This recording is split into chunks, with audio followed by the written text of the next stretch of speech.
मेरो बिहानीको breakfast rap गर्न छोड्दा परुकोल चटक्का आइसक्यो सेनी साला भेडाको माथ ठगरको माथमा नचाउँछु तँलाई नाच थाहा छ कि हिपहपको बारे मर्दो बाई खोइ त जुङ्गादारी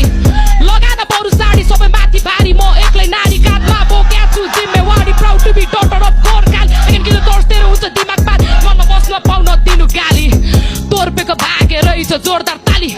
स्यामीको पारा बाली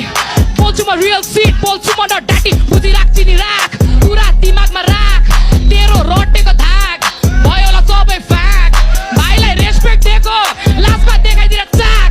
टाउको टेक्न नखोज खालास लातका लात अनि छोड्दे कुरा अन्त मोड्दे देखेपछि दिदीलाई सलाद ठोक्ने भेट लास्नी फेरि माग टोक्ने तुलना छैन यहाँ कसले जोक्ने हामी हान्छु फ्रिस्टाइल यसले चाहिँ घोक्ने अगाडि बढ्दैछु कसले रोक्ने बिट ब्याटल हो भाइ स्यामिटी मेरो